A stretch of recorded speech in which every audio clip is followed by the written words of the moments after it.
नमस्कार भाइयों, आप सभी को मेरी तरफ से नमस्कार।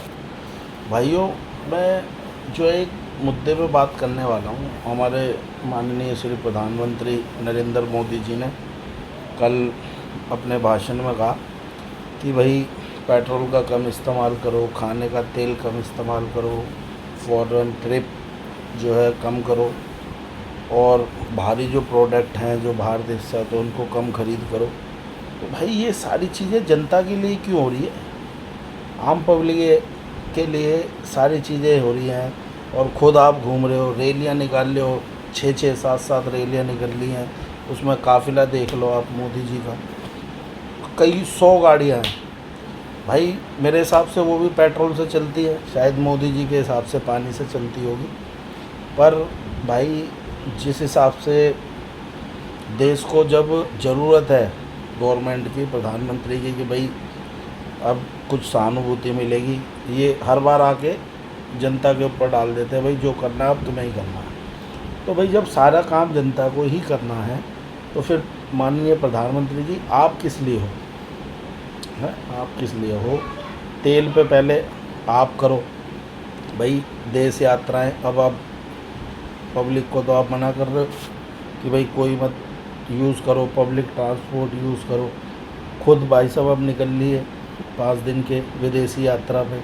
वहाँ इस टाइम मौसम बढ़िया हो रहा भाई, वहाँ तो ना ठंडा ठंडा, यहाँ तो एसी भी चलाना पड़ेगा, वहाँ तो बढ़िया मामला हो रहा है। तो भाइयों ये सब पागल बनाया जा रहा है, और जब देश को ज़रूरत होती है ये हर बार ऐसे ही हाथ खड़े कर देते हैं। मैं तो भाई साहब कह रहा हूँ सिंपल सा, चलो जनता तैयार है, जो आपने कहा वो ठीक है, गोल्ड भी नहीं खरीदेंगे। आपने कांग्रेस टाइम पे ये कहा था कि ये तुम्हारे मंगलसूत्र भी खरीद देंगे, ये कर देंगे, वो कर देंगे। चलो भाई आपकी बात भी मान ली। अब गोल्ड आदमी जो आम पब्लिक है वो शादी ब्याह में नहीं करेगा, फिर कैसे करेगा बताओ? आप जो ये नेता सांसद आपके बैठे हैं इनकी तनख्वाह काटो, इनको वीआईपी कल्चर हटाओ। जो ये रैलियों में 100-100 गाड़ियाँ, 200-200 गाड़ियाँ चल रही हैं, इनको बंद करो। जो कदम जहाँ उठाने चाहिए वहाँ नहीं उठा रहे हैं। पब्लिक का टैक्स का पैसा आ रहा है, इतना गवर्नमेंट को फंड आ रहा है, वो जा कहाँ रहा है? और आर्थिक स्थिति तो भैया सबके साथ है, जिनका युद्ध चल रहा है वो भी तो सरवाइव कर रहे हैं, ऐसी स्थिति तो उनके यहाँ भी नहीं हुई है।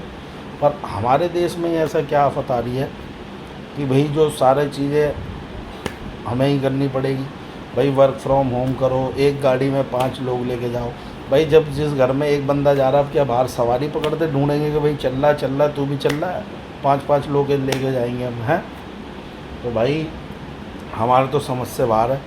हमने प्रधानमंत्री जी को वोट दिया कि भाई चलो कुछ देश का भला होगा, और 12 सालों में हर साल कोई ना कोई एक पनौती आ जाती है, और समझ ही नहीं आ रहा, पब्लिक परेशान है फिर भी बीजेपी जीत रही है।